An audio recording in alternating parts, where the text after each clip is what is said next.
Bienvenidos, worldwide fans of the planet's hottest entertainment with an edge. Jaime En Fuego here, and returning with my namesake program, Enfuegotainment. That's the reason y'all took a little bit of time off for some recalibrating, recuperating, and various other things. And with the Golden Globe Awards just transpiring last night on February 28th, and basically it being the onset of like the award season proper and kind of a preliminary step towards the Oscars, which are, if I recall correctly, in April of this particular year, as I'm trying to double check. But nonetheless, we are finally going to be discussing not only my favorite films of 2020, but we are also going to be just doing a little bit of my personal reactions about just how that awards show played out last night. And so first and foremost, let's just discuss some of these nominations and some of these awards from the broadcast last night. Now,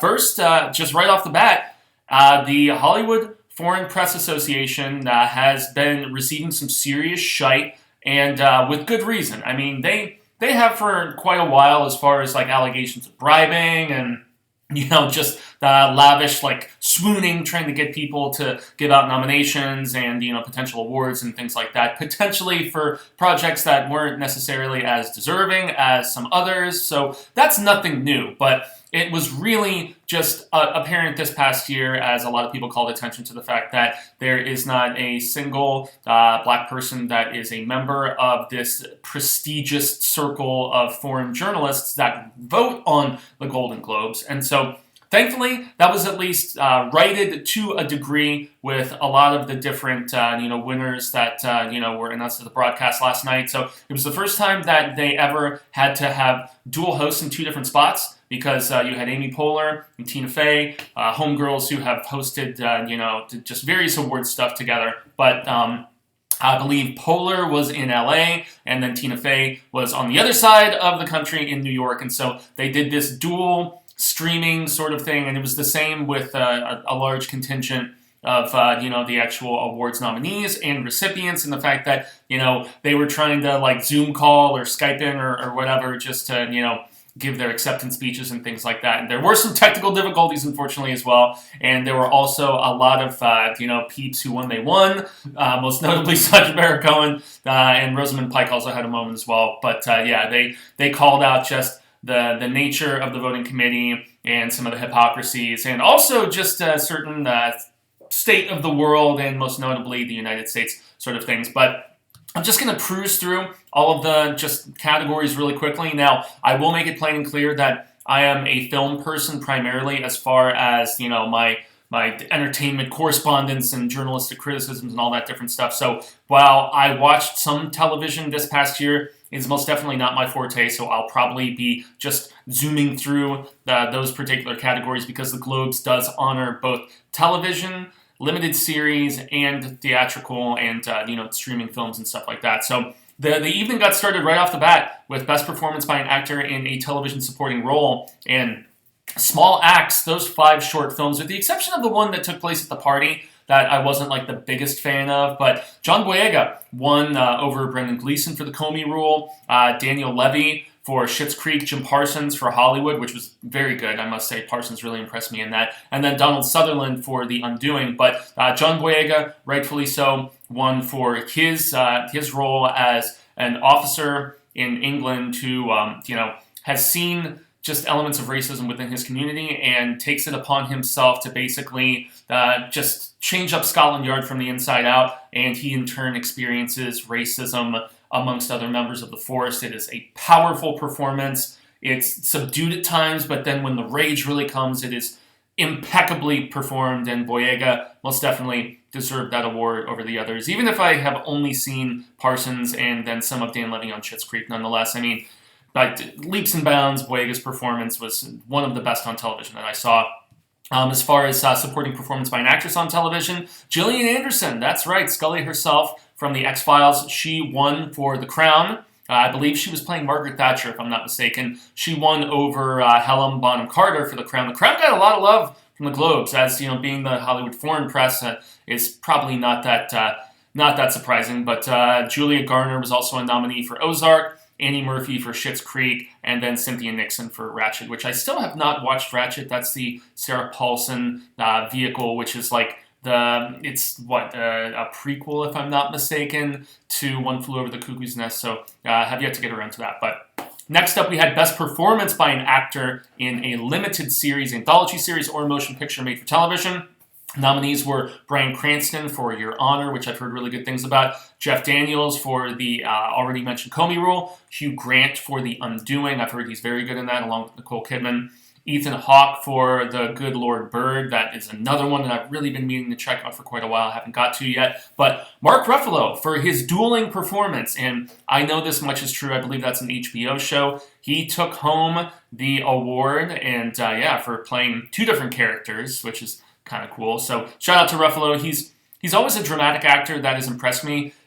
Recently, I saw him in that film. I believe it was Dark Waters, Dark something. God damn it, I'm trying to remember. But he's basically going against a chemical company, and it's one of the best dramas and one of the best roles I've seen him in. So I know, even if I I know this much is true, I'm certain he has the chops and was well deserving of that award. If you guys are seeing this video and you want to state a case for any of these other nominees, please obviously feel free. Next up, Best Performance by an Actress in a Limited Series, Anthology, or Motion Picture for TV. Nominees were Cate Blanchett for Mrs. America, Daisy Edgar Jones for Normal People. That's one that I'm unfamiliar with, as I am unfamiliar with Shira Haas for Unorthodox. Obviously, I mentioned Nicole Kidman for The Undoing, but really, a lot of people thought this was no contest, and all of the momentum was behind Anya Taylor-Joy winning for The Queen's Gambit, the Netflix vehicle that broke all kinds of records for viewership. And I'm sure The Crown or, some other show. I know there's another kind of, royalty sort of show that is eluding me, that is gaining a lot of attention currently. So, yeah, that was no surprise there. And also, just to continue the theme, Best Television Limited Series Anthology or Motion Picture for TV, Queen's Gambit won for that Limited Series award as well at the Globes, beating out Normal People on Hulu. Surprisingly small acts. I really thought that had some serious potential, even if there were certain entries that were better than others. But I don't know. With the exception of the one that takes place at the house party, I found the other four incredibly effective, especially the fifth and final entry where the kid is sent to like a learning disabled school, and he just needed the proper attention and instruction as opposed to just being like cast aside. But all of them were just tremendous. But Queen's Gambit won out, and so that the other nominations were The Undoing on HBO and Unorthodox on Netflix. So Queen's Gambit taking another one. Next up, we have Best Performance by an Actor, by a lead actor in a television series. And this is where the Globes get a little bit interesting with their musical or comedy distinguishment, how they break that down. In some ways, it's cool because, you do have an opportunity for, something that is not of the heavily dramatic variety for somebody to still take home a statue and, or at least an award. I know it's not a statue like with the Oscars, but just to, just be properly recognized. And so I do enjoy that, even if some of their nominations like Get Out for musical comedy are kind of head scratchers at times. But so for Best Musical or Comedy Performance in a TV Series, a lot of people thought it was going to be Jason Sudeikis for Ted Lasso. I watched a little bit of the first season of the show. I found it charming and endearing, and he took it back. He took it, man. Beating out Don Cheadle for Black Monday, Eugene Levy for the final season of Schitt's Creek, Nicholas Hoult for The Great, which I have really been meaning to check out. It's on Hulu, and I've heard very good things. It had a very The Favorite sort of vibe to not just the costuming, but its assessment of just corrupt royalty and that darkly comedic bit. And then also Remy Youssef for Ramy, and that was another one that I was curious about but have yet to get around to. Shifting gears to Best Actress in a Television Series, Musical, or Comedy, you have Catherine O'Hara. That's right, Kevin! She won for Schitt's Creek, the final season of the show. I think she's won previously at the Globes or maybe at the Emmys or something for this. But final season of the show. She's been great in pretty much everything comedic or improvisational, like For Your Consideration. I mean, she's just terrific. I haven't watched a lot of Schitt's Creek, but what I have seen, I enjoyed. She beat out Lily Collins for Emily in Paris. Kelly Cuoco, I believe, the Big Bang Theory chick who did The Flight Attendant for HBO, which has a second season coming out from what I understand.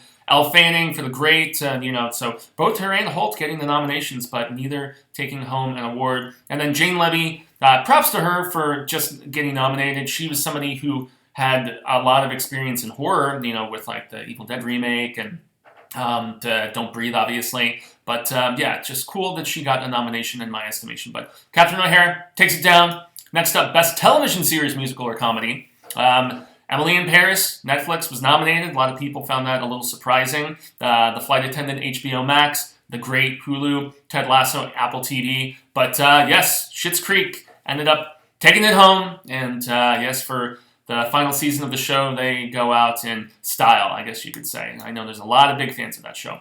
So next up, we are shifting to dramatic performance. So for an actor in a television series drama, Jason Bateman, Ozark, I've heard his performance on that show is tremendous. Bob Odenkirk for Better Call Saul. Very curious about this Nobody movie that he has coming out. It's been delayed here and there, but it seems to be hitting theaters very soon. Matthew Reese, he did the Perry Mason reboot that was on HBO that my younger brother has not shut up about how I need to watch, but it's so much tougher with the amount of time that needs to be dedicated to television in comparison with film. I sometimes watch, 10, 20 films a week, sometimes more. So, films are one and done. Television takes dedication. But the winner in this category ended up being none other than Josh O'Connor, who, for The Crown, you're going to see a trend here with The Crown taking a lot of different awards, as it already had, as I mentioned. But I believe he was playing none other than... why is Prince... goodness. It's eluding me. Princess Diana's husband, who people seem to think is kind of a schmucky. But actress in a television series drama, Olivia Colman for The Crown. And I believe Olivia Colman, if I'm not mistaken, was in The Favourite, which we were just talking about. So more nominations there for The Crown. Laura Linney for Ozark, Sarah Paulson for Ratched, Jodie Comer for Killing Eve, but Emma Corrin ended up taking it for The Crown, playing Princess Diana. So lots of love for that show. And in turn, Best Television Series Drama, The Crown, Netflix getting all that love. Mandalorian got a nomination. Ozark got a nomination. Ratched got a nomination. Lovecraft Country, which I adored that show. That also got a nomination. But yeah, all of the momentum for The Crown. I can't say that I'm shocked in any way, shape, or form that the Hollywood Foreign Press would be just over the moon for this. So then next up, we are shifting gears to Best Original Song, Motion Picture. So for Judas and the Black Messiah, you had Fight for You, and then you had Hear My Voice from the Trial of the Chicago 7. And Speak Now, One Night in Miami, the Leslie Odom Jr. song that I adore that song. I kind of would have been rooting for that one. We also got a nomination of Tigress and Tweed, The United States versus Billie Holiday. I believe that was the only non-Billie Holiday song that was featured in the film, because I just watched it the other night, although I could be mistaken. But what ended up taking it was The Life Ahead, that I believe is a Netflix movie, if I'm not mistaken. Yo Si Sin. I'm probably butchering that, unfortunately, but music by Diane Warren and lyrics by Diane Warren, Laura Pausini, and Niccolo Agliardi. That is a film that I have been wanting to check out for quite a while since it came out on Netflix. It's about a younger boy and an aging older woman. It's a younger black boy and this older. I believe she's a boy. Is she a victim of prejudice herself? I'm trying to recall, but it's sitting in my Netflix cache. Definitely need to get around to it. And then for Best Original Score for a Motion Picture, we have The Midnight Sky. We have Tenet. We have News of the World. We have Mank. And Mank had the most nominations of everything at the Globes. Didn't win anything. And I will go on and say that I didn't think Mank was that good. It's one of those love letters to old school Hollywood. It was a great looking movie, very well made. I just didn't find it particularly compelling. But that's just personal opinion. Art is subjective, as I constantly contend. And the winner of this was none other than John Batiste, who did all of the actual jazz segments, and then Trent Reznor and Atticus Ross, who did the more like synthy, more bleeps and bloops sort of programming and scoring for none other than Disney Pixar's Soul.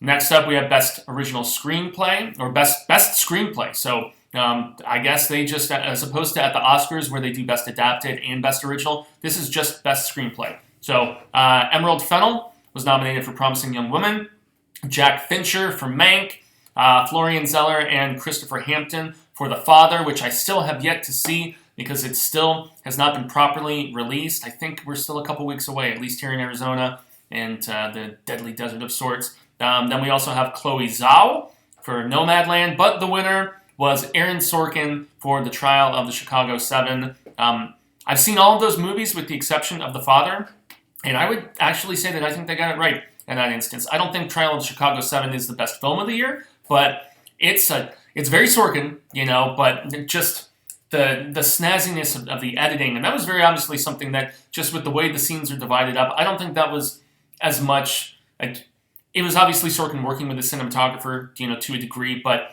you had to have it on paper, on the script, to really realize this properly. So, moving right along, speaking of Chloe Zhao, she is the second woman ever to win Best Director at the Golden Globes, with the previous one being none other than Barbra Streisand for Yentl. Yeah, check that shizzle out. But she beat out Emerald Fennell for Promising Young Woman, David Fincher for Mank, Regina King for One Night in Miami. That's a great movie. I have yet to actually get to properly just, divulge and give my thoughts about. Great film. Aaron Sorkin was also nominated for The Trial of Chicago 7, but Chloe Zhao, who is going on to do a Dracula movie next, from what I understand, which is relatively exciting. So that's pretty cool. Next up, we are shifting to supporting roles in motion pictures. So we had Sacha Baron Cohen for The Trial of Chicago 7. We had Jared Leto somehow getting nominated for Delroy Lindo. The Five Bloods didn't get any nominations. I'm just like, what in the hell were these people thinking? And Bill Murray for On the Rocks. On the Rocks was fine, but geez, Leslie Odom Jr., One Night in Miami. I can most definitely hang my hat to that. But really, Daniel Kaluuya winning for Judas and the Black Messiah. As much as I loved his performance, I do think our Judas, and the name of the actor is eluding me at this particular moment, I liked his performance better, but Kaluuya is just tremendous in this role as well, and it is a film that is currently on HBO Max and in theaters. Definitely go check it out. Next up, for supporting actress in a motion picture, we have Glenn Close for Hillbilly Elegy, which is not as bad as a lot of people are making it out to be. I contend that Ron Howard movie got a lot of unnecessary hate, unfortunately. Olivia Colman getting another nomination. She was nominated for The Father, the Anthony Hopkins film dealing with Alzheimer's. Amanda Seyfried for Mank. She's fine in it. She just trots around in cute costumes. It's really not that impressive of a performance, in my estimation at least, but once again, art is subjective. Helena Zengel for News of the World. She was the best part of that film. Hanks is serviceable in it, Greengrass directs it good, great cinematography, but that movie was dull, in my opinion, unfortunately. And the winner was none other than Jodie Foster for The Mauritanian, and that is a film that I actually went to a theater to see. I thought the performance of the man she is defending was significantly more impressive, but hey, what are you going to do? Jodie Foster is a legend in and of herself, and she's very good in the movie, but in this case, who would I have given it to instead of the other nominees? I guess, at least as far as who was nominated, Jodie was the best of those performances, although I have not seen Olivia Colman in The Father, so I can't say 100%, but so there you go. Foster taking home another award. Next up, we have Best Motion Picture Foreign Language Film, and the winner, I'm finally getting the chance to check out tonight. The winner was none other than Minari, which is a Korean-American film starring Stephen Yeun from, most people know him as Glenn from The Walking Dead, but he's done his fair share of other things. He's doing voice work for the Invincible animated series that's coming up on Amazon Prime, which is another Kirkman project. But a lot of just ire for the fact that this film was relegated to the foreign language column as opposed to being able to compete in the proper dramatic awards section. I would imagine that's something that if the film is as good when I watch it, this A24, as everybody has made it out to be, then yes, that will most definitely be righted by the time we get the Oscar nominations proper. But it did beat out a bunch of films that I was quite impressed with, most notably La Llorona, which was a French-Guatemalan film that is currently on Shudder. And also Another Round, which is a Danish film with Mads Mikkelsen, I believe. Tremendous film.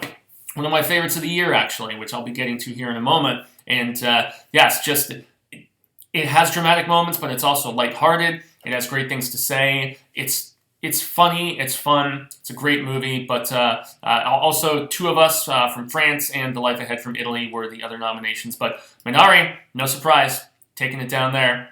Then we shift gears to Best Animated of the Year. Best Animated of the Year is The Croods: A New Age, which is a adorable movie. I really dig both of those Croods movies. They are a joy for both kids and adults. Over the Moon, which is one on Netflix that I have yet to check out. Wolfwalkers, which is on Apple TV Plus. It is an Irish film, if I'm not mistaken. It is it's a little more tense than you would expect for a PG movie. It's about werewolves and witches and all kinds of cool stuff. But there are some tense moments that I think would freak out some of the much younger audiences. And then it really a lot of people thought this was a two-horse race after Wolfwalkers, which was really between Onward and Soul, both Pixar, both Disney, and Soul ended up taking it down. Both of those films hit me in the feels. I would have been happy with either of them winning, but I must say that despite some plot holes here and there, that if you watch the pitch meeting for Soul, you'll know what I'm talking about. But as far as just the affinity, the adoration for music specifically, as a lover and player of instrumentation myself, it's a great movie, and exclusively on Disney Plus, at least here in North America. So now we are shifting gears to the best actor and actresses in both the musical comedy and the dramatic contingents. So for best actor in a musical comedy motion picture, we had Andy Samberg for Palm Springs. A lot of people loved that Hulu film. I thought it was solid, but it didn't wow me as much as it did a lot of other people. We had Dev Patel for The Personal History of David Copperfield, which I actually saw a number of months ago, and he's very good in it. It's a film filled with whimsy, and it's beautiful looking. His performance is very good. I just didn't think the film was that strong personally, but once again, just my opinion. Lin-Manuel Miranda for Hamilton, which I think the fact that it's not a real movie. I mean, granted, it is a musical, obviously, but the fact that it is a stage play as opposed to a actual motion picture, so to speak, I would suspect that probably worked against it to a degree. Then you have James Corden for The Prom, for whatever reason. That's a Netflix film. Also has Nicole Kidman, all-star cast, but I haven't really heard a lot of good about that movie from both my queer and my straight friends. They're just like, the movie's not very good.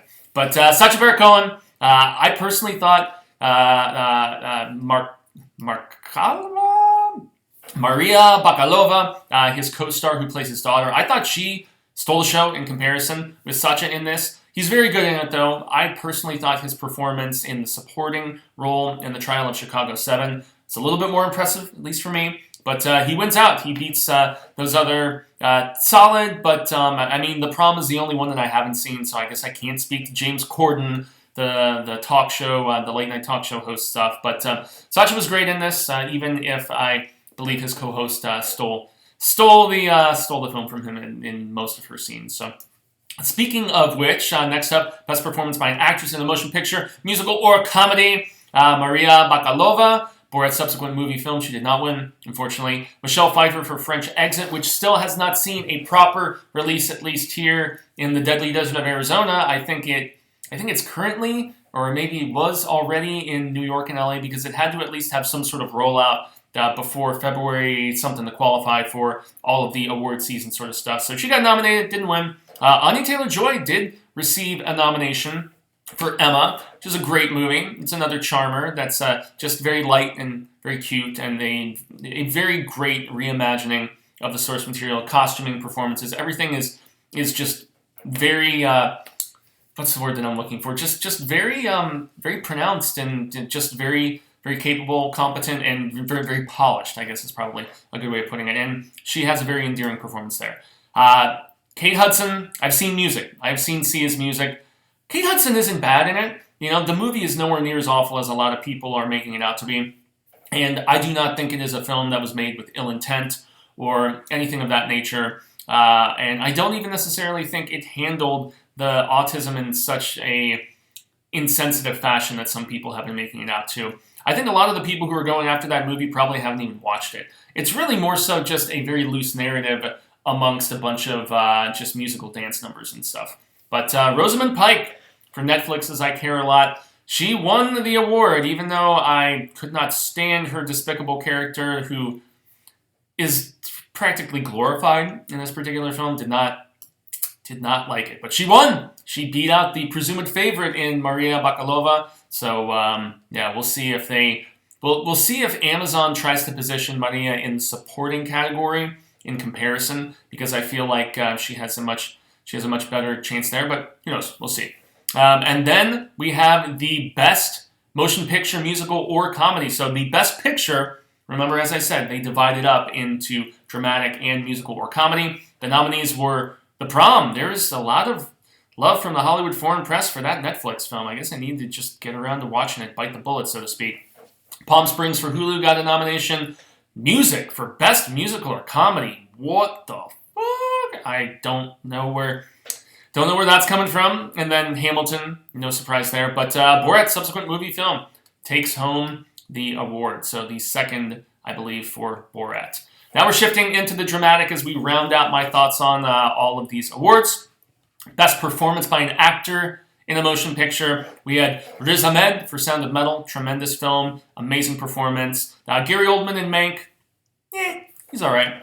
Not one of his best performances, especially when you have a filmography like him.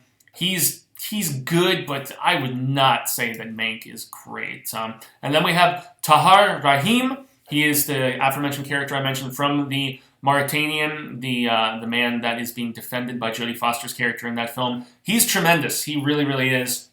Anthony Hopkins gets another nomination for The Father that I am very, very much anticipating getting the chance to finally watch. But without a doubt, the best performance here is the one that won. And posthumously, unfortunately, rest peacefully, Chadwick Boseman taking it for Ma Rainey's Black Bottom, one of the absolute best films this year, available exclusively on Netflix and based on the stage play.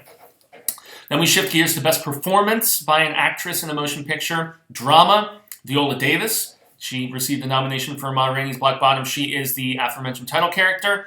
We also had Vanessa Kirby for Pieces of a Woman. That is a very depressing Netflix film about postpartum depression after losing a child. Not after having one, but losing one in just a botched home birth. And it's a very sad movie. Unfortunately, you have shithead Shia LaBeouf in that movie, and he plays a shithead very well in that movie. Frances McDormand for Nomadland. A lot of people were probably thinking, and just like Carey Mulligan, Promising Young Woman, that was another, with the exception of Kirby, who I would say is the weakest of those that I've mentioned thus far, this is a stacked category, and unlike at the Oscars where they can go up to 10 Best Pictures, they always cap those noms off at 5, and this is going to be a cutthroat category when we get to the Academy Awards here in a couple of months, so look forward to that. But surprising a lot of people, and I just watched this film, as I mentioned, just 2 nights ago. Andrew Day winning for the United States versus Billie Holiday. This is not a good movie. In my personal opinion, there are some major problems with the script. Now, granted, movie biopics, these music biopics, they obviously they take liberties, but that's not my biggest frustration with it. I didn't like some of the framing of the script. There's also one borderline psychedelic sequence that I took some issues with because it's not particularly realistic. So the script has its problems, but the performance from Day is amazing. She is so great as Billie Holiday, and just they do not paint her in the most positive light a lot of the time. And I mean, she was a woman, despite her immense talent, she had kind of drama that followed her around. Some of it her own creation, others just based on the horrible scrutiny that she received from the United States government, hence the title. But yeah, Andrew Day surprising a lot of people by taking home that award last night. And finally, Best Motion Picture Drama. The nominees were The Father, which is the aforementioned Anthony Hopkins. Next up, David Fincher's Mank. Then we had Promising Young Woman. Then we had The Trial of Chicago 7. I have seen all of these films except for The Father, but the one that took home the coveted dramatic Best Picture, none other than Nomadland. Yep, Chloe Zhao's taking another one. Frances McDormand, tremendous performance. This is a movie that I really, really liked, but I can't say that I loved, I guess. The cinematography is amazing. The just somber and contemplative performance from Frances is really, really good. But it's a movie wrought with the despair of just when life is completely out of your control and yet you're still trying so goddamn hard. And it's very reflective of the type of year a lot of us have experienced, unfortunately. So there you have it. Nomadland taking home the Best Motion Picture Drama. And that is my thoughts on the 2021 Golden Globe winners. And so now I'm finally going to get around to giving my thoughts on my 20 favorite films of the past year. Now, I did not... one of the reasons I waited on this video was because if they're doing all these award shows like, a month or so late, why the hell can't I make sure that I've seen all of the biggest, most esteemed, and most celebrated films of 2020? I did not include anything. Now, there is stuff like Judas and the Black Messiah and the aforementioned Minari and even Nomadland. These are films that were technically given their official release, non-festival release. So official release in 2021, but yet they got before that cap, so they're in consideration for the award season. I didn't do that. I purposefully only did films that saw their actual non-festival full rollout in 2020. So yes, I had a little bit of catch up to do, which is why you were seeing this as late as you are, but I felt like it was finally time to cruise through this with award season finally hitting. And just for those who may be wondering if I am indeed correct about the Oscars, they are on the... and I'm losing ratings as I'm trying to look here and actually find the exact date. And it is none other than... And I was indeed correct. They are transpiring on April 25th. That is Sunday, April 25th, live on ABC. I plan to be live tweeting and doing all that fun stuff. But let's just cruise through really quickly my favorite films of 2020 that were actually at least given their proper release. Now, I unfortunately did not include something like Small Axe that I was just praising a little while ago, because that, despite the fact that each installment was kind of its own little individual film, it was a television series on Amazon, to be fair. And a couple honorable mentions. I already mentioned Soul. I already mentioned Onward. Those are the two Pixar films that are just great. Shirley, great performance by Elizabeth Moss in that, playing Shirley Jackson. A very taunting finale with that one, especially. The Informer, which is a Joel Kinnaman film that also has Rosamund Pike and a bunch of other great actors in it. That was one that impressed me far more than I anticipated. It's available on streaming and on Redbox, so you can VOD it or you can rent it at the Boxy. And then also a very strange little film called Homewrecker about an obsessive older woman who basically meets this girl at a coffee bar, takes her back to her house, and kind of well, not kind of, she straight up holds her hostage, and it's relatively messed up in that regard. So yes, there is no Judas and the Black Messiah or Nomadland or anything like that, since those actually got their proper rollouts in 2021. So I did not give those consideration. But let's just roll through these real quick. At number 20, you have Tenet. Tenet was the Christopher Nolan film that was supposed to save the box office. Didn't do it, unfortunately. It's not without its problems. It's a little bit convoluted, but from a visual standpoint, a great dynamic duo performance and chemistry between John David Washington and Robert Pattinson. I think this is a film that a lot of people were too hard on. It's not a best for Nolan or anything, but I feel like it really just upholds his pedigree, and it's a very good movie, and it just barely ekes into my top 20. Next up, we have The Way Back, which was one that a lot of people thought, it was one of the last released before the pandemic actually started. They're like, Ben Affleck, he's going to get some serious awards consideration for this, because to be cliche about it, if you play alcoholic basketball coach who's trying to get his shit together and the rags to riches of the team, I'm a sucker for sports dramas, But this one has some very effective performances. Ben Affleck is terrific in it. It's a film that is heartbreaking at times, and it is definitely worth seeing. I'm not sure if it's still streaming on HBO Max. I know it was at one particular point, but definitely check that out.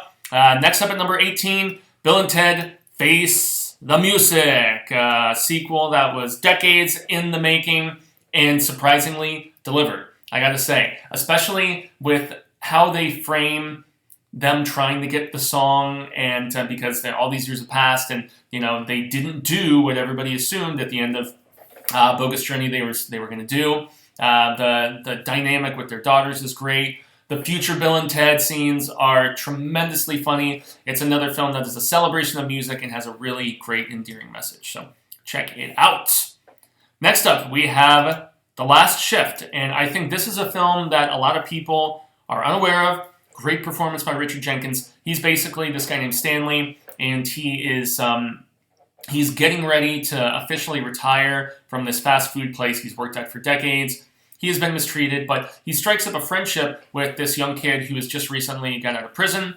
He is trying to work things out with his baby mama, and he, as a obvious, stipulation of his probation, he has to go get a job. He starts working as the successor to Richard Jenkins' character. And the odd friendship that they strike up over the course of the training and the passing of the guard is very effective. This is a film that has a lot to say socially, just like many in my list here.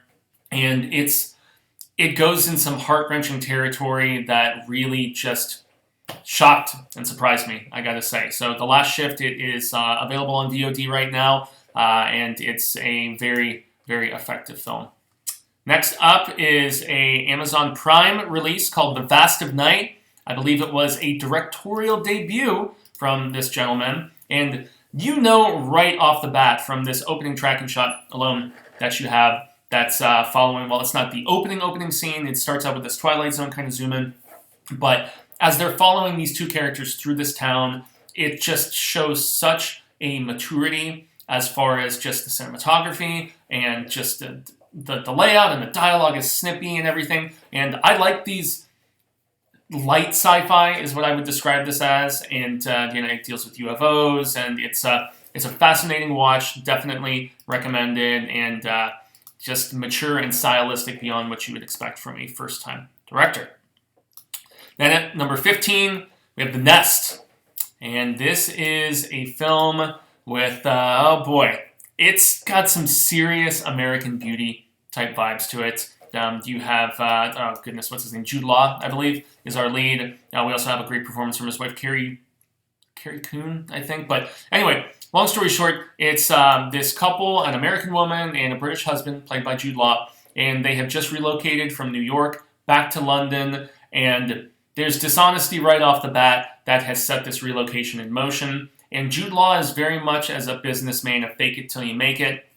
And his relationship with his wife is crumbling. And it's just a very dark assessment of just socialites and trying to climb up that proverbial ladder, and just the viciousness of it. And also the depression and the aggravation that can set in when your aspirations don't pan out the way that you have just put all of the work and stuff into. It is a dark movie, and I highly recommend The Nest. It's not a fun time, though, at all.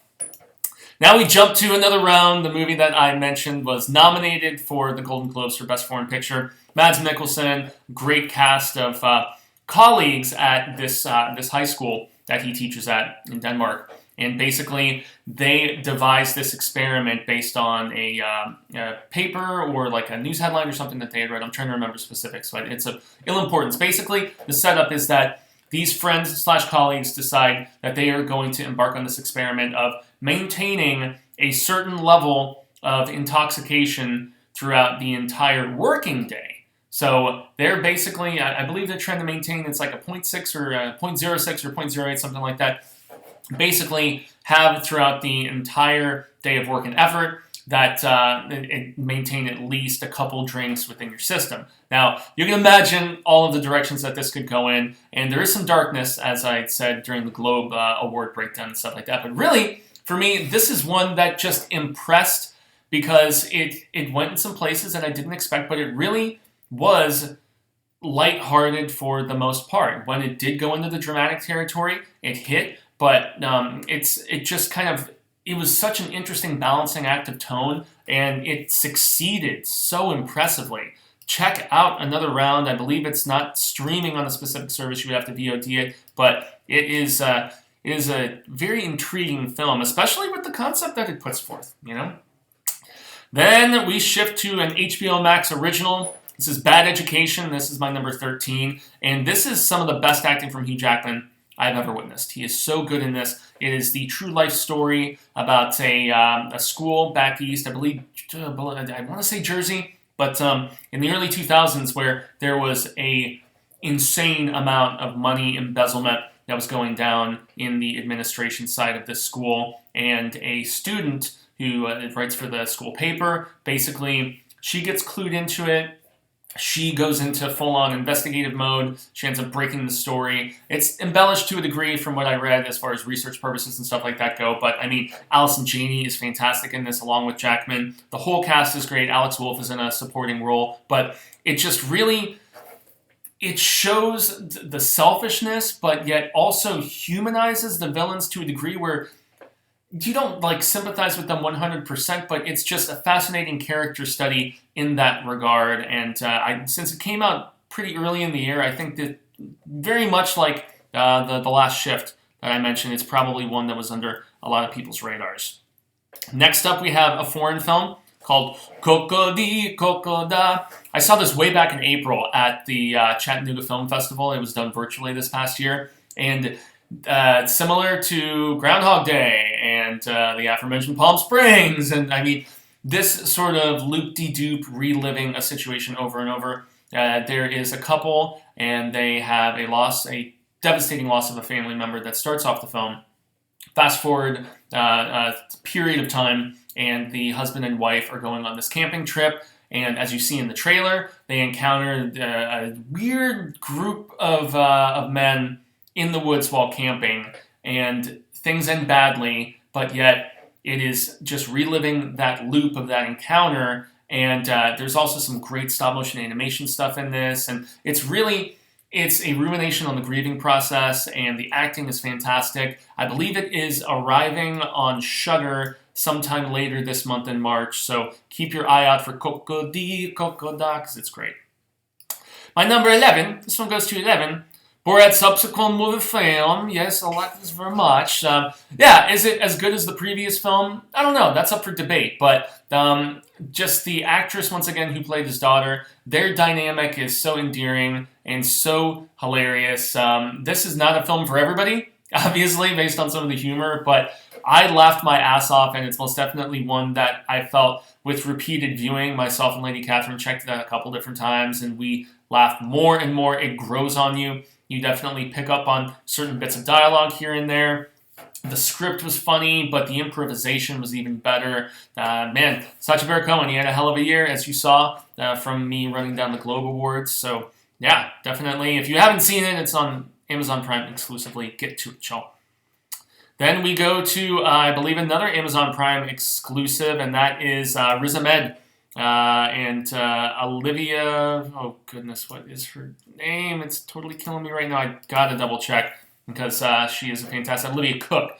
There's so many different Olivias at this particular point, but this is about it's listed metal drummer. He's more of like a punk drummer, at least as far as, like me witnessing his playing and what he was doing and whatnot, but he starts suddenly losing his hearing, and it is heartbreaking. But the sound design, just as much as the performance in this, just the way they just manifest his dwindling hearing and the process of trying to regain it through operation, and as well as living in this deaf community. I mean, it is a very, very effective film, and it's easily one of the best performances of the year. Olivia Cook is great in this as well. She was also recently in a film called Little Fish that I recommend all of you guys check out. It's a 2021 release, but Sound of Metal, man, most def in my top 10 of the year. Get to it. Check it out.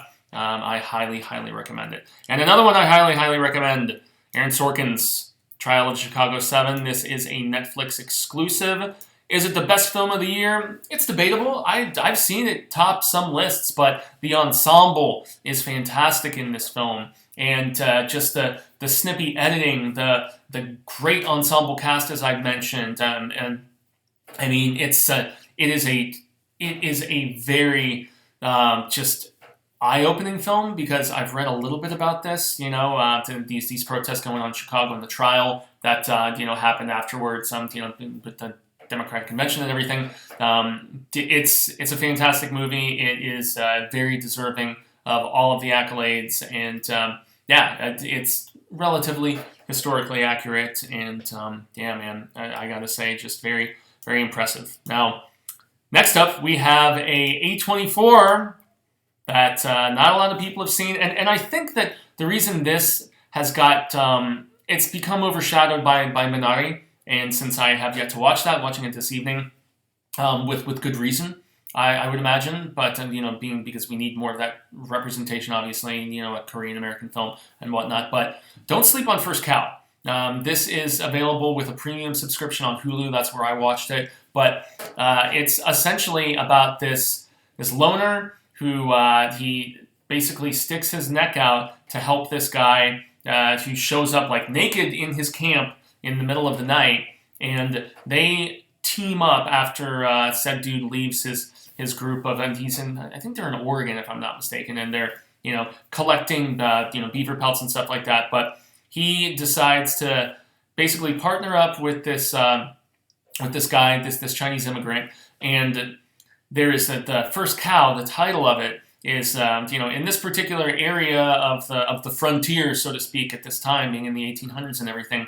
Nobody gets milk. Nobody has cows. You need to be more in civilization. However, there is this British Army officer who has one, and so our lead guy, he starts breaking into the property and stealing the milk.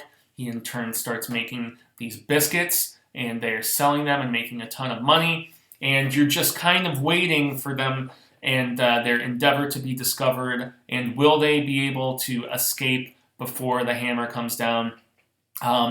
It's a very slow, just kind of, once again, a film that just, builds and ruminates, but the camaraderie, especially the friendship between these two characters, is one of the most just affecting and endearing things. Those are two words I know I keep coming back to, but this is, once again, this is definitely not going to be a movie for everyone. It's very A24 in its pacing and in the simplicity of the story, but I was moved by it. I really was, and the way the end of the film bookends with what we see at the very beginning, with the discovery that transpires. It's something you need to pay attention to. Great movie, First Cow. I loved it. I really, really did. Now we're getting into the nitty-gritty. And by nitty-gritty, I mean a few films that were relatively rough to watch. Most notably The Swerve, which is my number 7. And The Swerve is a dynamite performance by Azura Sky. And she is basically this woman who has a dark secret from something that she did. The swerve is indeed referencing swerving while driving. And so she is overwhelmed with guilt over something that she did that she has not been caught for. But she, in her day-to-day life, she's a school teacher, but at her home, she has these 2 sons and she has this husband, and she is ignored. She is unappreciated, and it's just this movie, as she spirals into the darkness of depression. This is a film, how I said The Nest was kind of a rough watch, a bad time?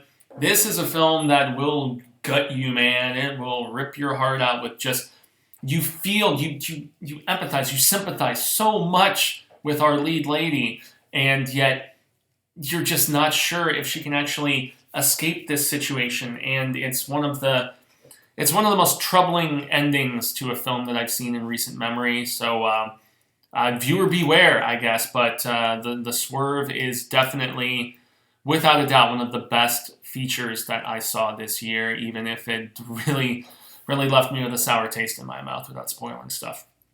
My number 6, this probably, now everything I listed here, you guys, if you're watching this, you most definitely, I would imagine, know that I'm on the horror show. And there were certain things on this list that were kind of borderline enough that I could have put them in my top 6 of the year on the horror show, but instead, something like Run, with an incredible performance by Sarah Paulson in this. Definitely some shades of Misery by Stephen King in this film. But Run is great. It's one of the best films I saw this year. Paulson is great. Kira Allen, I believe, is the name of the actress who plays her daughter, and she actually is disabled, which is great for representation in that regard. She plays a handicapped daughter, and Sarah Paulson is just mama bear and insanely protective, has her daughter on all these medications. There is speculation from both the daughter and from the audience as to whether they are all necessary. And this film goes into some dark places, man, and especially with a PG-13 rating, they push it.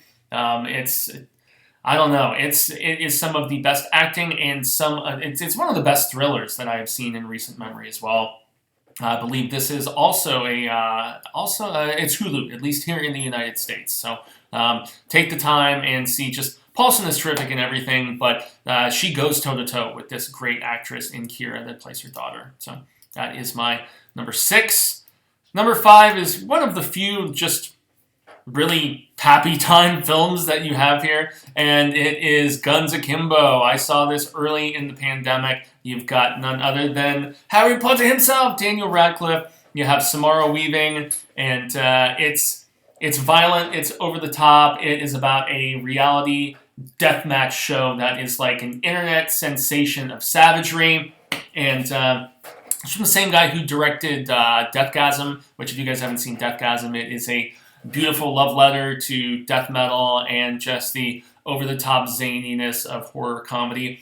It doesn't really have horror elements. I know I upset my co-host Cecil because I reviewed this myself. I do not think Guns Akimbo is a horror movie at all. Just because it's really violent doesn't mean that it deserves to be in that contingent. But yeah, it is so over-the-top, outrageous, brilliantly directed, thrilling action sequences, laugh out loud funny at various points, and just its utter absurdity. I love the fact that Daniel Radcliffe in his post-Potter days is he's very much doing the Elijah Wood thing, where he's just like, fuck it, man, I'm gonna act in the strangest projects, ones that I find enjoyable, and just that stuff I can have fun with. So, Guns Akimbo, definitely worth your time. And in my top 5, as we segue through the rest of the top 5, at number 4, another one that I saw very, very early in the year. This might have even been pre-pandemic now that I think about it, but we're talking about the latest from Guy Ritchie, The Gentleman, stacked cast. I mean, you had Charlie Hunnam. Hugh Grant is great in this movie. Colin Farrell, Matthew McConaughey. It's very much in the vein of, Snatch and Rock and Rolla, and even stuff that he produced like Layer Cake. It is that British, gangster sort of thing. But I love the fact that it deals with the marijuana trade. It is as slick as anything Guy Ritchie has ever done. Laugh out loud funny. The music is zany. I mean, this is one that myself and Lady Catherine saw in the theater, and she still says it's like maybe one of her absolute favorites of the year. It's definitely in my top 5, without a doubt. I need to balance out these really just brutal, dramatic stuff with the lightheartedness of something like The Gentleman. It is a damn good time. So very enjoyable. Then we shift gears to number 3, and the Golden Globe winner for Best Actor, none other than Chadwick Boseman. He plays opposite Viola Davis in Ma Rainey's Black Bottom. Based on the stage play, it is a Netflix exclusive, and you can very much tell that this was based on a play because it is an actor's showcase. The predominance of it takes place in one particular location, and every actor, including some of the older black actors who are fantastic in this as well, everybody has their time to shine as far as a just gripping monologue about race issues and just the dynamic. I mean, this is a bunch of jazz players, I believe late 20s, because, Ma Rainey's rocking that flapper look and stuff. But, I mean, just, man, some of those bits where each actor has their chance to shine, whether it's Chadwick or those other actors that I mentioned. And what a finale, man. God damn, is this movie just, it gets you in the feels, and it also twists the knife a little bit. It really, really does. And another that is just a celebration of music, but also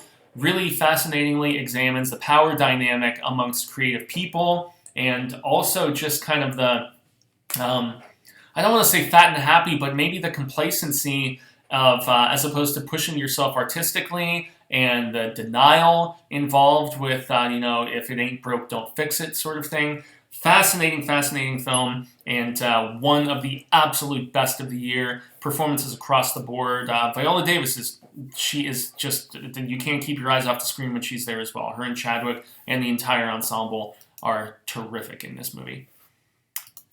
My number two, and my number two might have been something like The Lodge, but The Lodge is most definitely a horror movie. If you guys haven't seen it, it's the only one from that list that I'm mentioning here that I did on the horror show. The Lodge is amazing, from the directors of Goodnight Mommy. But my actual number two, and I guess some could say it is a thriller. Maybe I could have put this one just like Run, just like The Swerve. I could have probably put all three of those on my horror show list, but I wanted to showcase them here. The Secrets We Keep is a Numi-based film, and it deals with a woman who escapes the Holocaust, and she is living in 1950s Middle America, and she encounters a man that she believes to be one of the SS officers that tortured and killed friends of hers, and that she barely escaped the clutches of. You also have Joel Kinnaman in this, and I swear, man, Joel Kinnaman, he was in so many amazing things that I saw this year. Like, that guy is legit.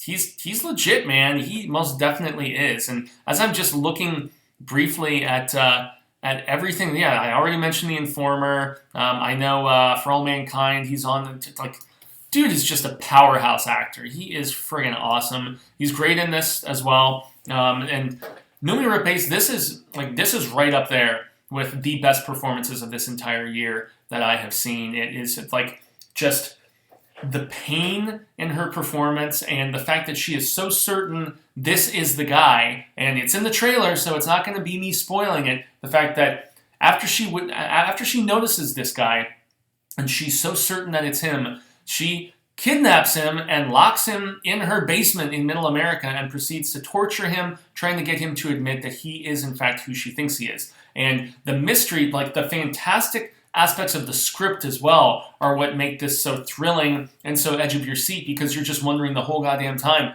is this actually the guy or not? You know? And will her husband actually go along with her and believe her? And I mean, this is just such a tense, razor-sharp thriller. And it is so damn good. It's great. What am I saying good for? This one's great. And now, as we reach the finale, easily, unanimously, without a doubt, it's been my favorite film of the year since I saw it at the very beginning, and it has maintained its place, its positioning throughout the entire year. We're talking about Spike Lee's Da 5 Bloods. Delroy Lindo's performance in this just cut me to the core. You've got a great supporting performance from Chadwick Boseman, and in this one, much like with Ma Rainey, you can really see that his health was deteriorating significantly, but he is fantastic in this. The fact that this film is so much about just trying so hard to make peace with your past and all of the pain. It's about a group of black friends from Vietnam who return all these years later, and they say that they're going to visit, a kind of grave situation, but they have ulterior motives. There is some hidden treasure. So it does almost have kind of the Three Kings kind of vibe, at least a little bit, that George Clooney Ice Cube movie. But Lindo's performance, the fact that he was not nominated for a Golden Globe, my God, this movie deserves all of the recognition, all the esteem, all of the praise. It is just the entire cast, their chemistry, and the fact that very much like with BlacKkKlansman, this is very poignant stuff from a social standpoint, from a political standpoint. Spike Lee just nails it home. It is brilliantly directed. When we get some action sequences later in the film, they are incredibly thrilling. But Da 5 Bloods, more so than you know, when it does veer into that action territory, it has just some of the most painfully performed scenes, most notably from Lindau, that I have seen put to the screen this past year. There you have it, everybody. My number one film of 2020. Better late than never, right? Yep, The Five Bloods. So, I've been Jaime En Fuego. You can find them all on all social media sectors like Twitter, Instagram, Facebook, here on YouTube. If you stuck it out for this monstrous hour-long, just look back at 2020 and look forward to the Oscars. I will be doing some predictions there once we finally get the official announcement here in the coming weeks. But yeah, you can find me on all social media sectors, Twitter, Instagram, Facebook, here on YouTube, just like you see it spelled below, at Jaime En Fuego. Also, make sure to check out the aforementioned horror show, youtube.com/The Horror Show channel. I'd like to share, subscribe for anything that I do both here on Enfuegotainment and over yonder on the spectacular sector. Yes, it is say thank you. I'm humbled and honored if you spent some time with me here today. So, I'm Enfuego, y'all been Rat Status, and until the real of Ka comes around once more, hasta luego, Cinemigos, constant viewers and occasionally readers alike. Say thank you once more. Hopefully we share more of this palaver about film sooner rather than later. And until then, yeah, guys, stay home and watch more movies.